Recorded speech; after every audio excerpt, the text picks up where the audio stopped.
welcome to the Sticker Book Challenge. In front of you, you've got your very own sticker page with some big questions from your managerial and playing career on it. All you've got to do is pick your favourite from each pack to pop down on the board. Sound good? Ready to go? Very good, yeah. In today's episode, Mikel will choose his biggest career influence, his most memorable Arsenal goal as manager, his Premier League midfield GOAT, the best derby to feature in, and the best player he's ever played with. Let's go then with our first category. So we've got career influence first up. So you've worked with and alongside some incredible people in your career. We want to know who's had the biggest influence on who you are today. That's going to be a really difficult one, huh? David Moyes. Yeah, he picked me up when I had a difficult moment in my career, someone that I loved and I learned and appreciate a lot what he did for me, so really special person. Maurizio, he was like a mentor, almost a father. Well, he doesn't like it, but he was, because he really guided me, protect me, and inspired me when we worked together. Pep, big smile. Obviously, someone that I met when I was 15 years old. He was my hero as a player. We ended up working together and having one of the best time of my life. And again, if I'm sitting in the chair that I'm sitting today, is Arsene. Well, he gave me the opportunity to be part of this incredible football club. I enjoyed every minute under him. Again, he was an incredible leader, someone that really inspired me. He gave me a lot of responsibility, and I wouldn't be here without him. So really appreciative and great memories with him. And yeah, that's why. You're the 10th longest serving manager in the Premier League now. If you look at these 4 managers, is there anyone you think you're most similar to in terms of style and philosophy? Well, I think a manager has many different responsibilities and skills that he needs. And I learned a lot from all of them. But then I think the most important thing is authenticity. And you have to be who you are, your beliefs, the way you deliver your thoughts and your vision. And it's like taking a lot of things from a lot of people and then making it your own. Taking a little bit from each of these incredible figures in your life. I know this is a difficult question and they've all influenced you so much, but who would you think you'd go with in terms of the biggest influence in shaping the manager and person you are today? I'm going to go with Pep for 2 reasons, because it's not only the managerial career, it's the playing career. I mean, he's someone that I admired since I was 8-9 years old. And then obviously we built a relationship for 4 years, every single day, for I don't know how many hours working together, and that relationship is still intact or better today. So it has to be so grateful to them, but because it's a relationship that comes from far behind, and admiration it comes since very early in my life, it has to be him. So it's Pep Guardiola going in to that second spot for your biggest career influence so far. We're not starting on an easy question there, are we? Time. Why was it the Pep Guardiola project that convinced you? Probably because how attached we were in terms of philosophy and the way we were educated in Barcelona. Then because I think it was the right thing for me to step out of the club, to learn from other people, to have different kind of experiences. And he gave me the choice without coaching anybody to go straight to his coaching staff. And one of the best decisions I made in my life. But Wenger spotted the managerial side of you, didn't he? Is that true? Tell me about that. Well, he was very supportive through my coaching education. And I said, again, I learned so much. He was the main inspirator for me to start beginning this journey. But I didn't think it was right for me to stay at the club after being a player and being there. I think it was much better and much better for the club, I think, because I didn't have that. I have enough knowledge for what he needed probably at the time. So that's why. You're the 10th longest serving manager in the Premier League now. If you look at these 4 managers, is there anyone you think you're most similar to in terms of style and philosophy? Well, I think a manager has many different responsibilities and skills that he needs. And next up then, we've got memorable Arsenal goals. So we want to know which of these, which have been scored during your time as manager here, is your most memorable so far.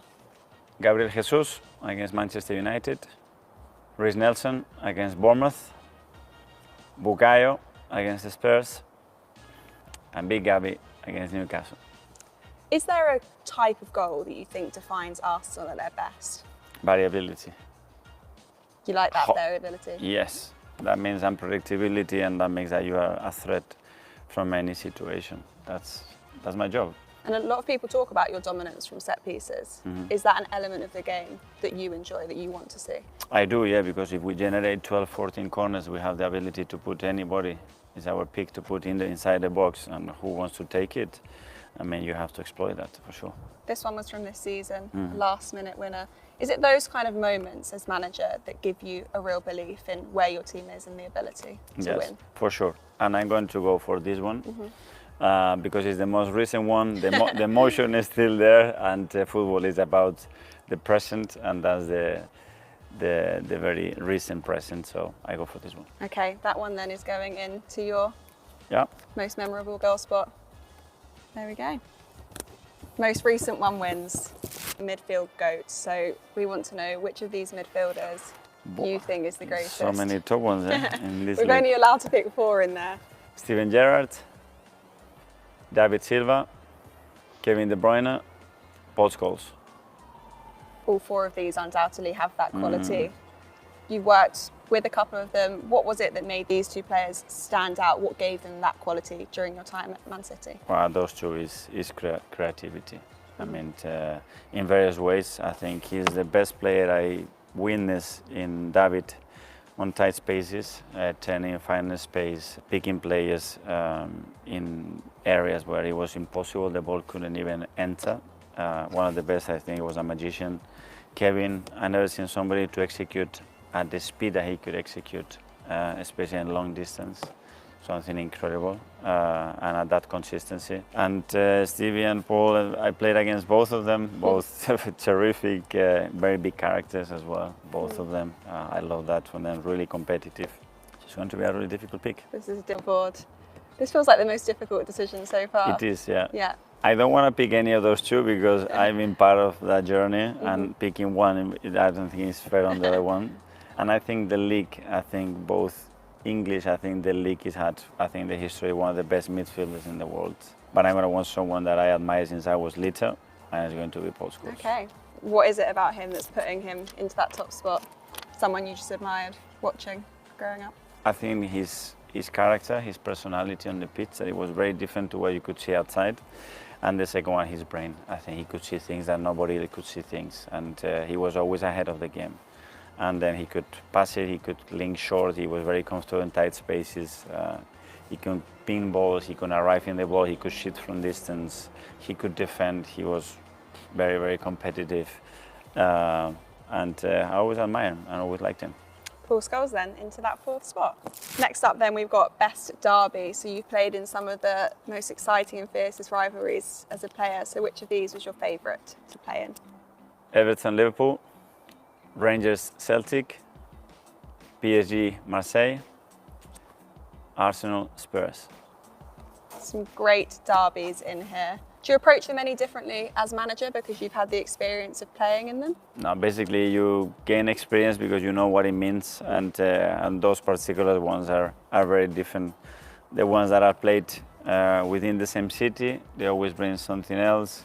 If there is another component, which is history, or whether it is religion, or whether it is something else, it just adds another level of passion, confrontation, whatever it is. That is the games that you want to play, and when the atmosphere and what is at stake, it's something else.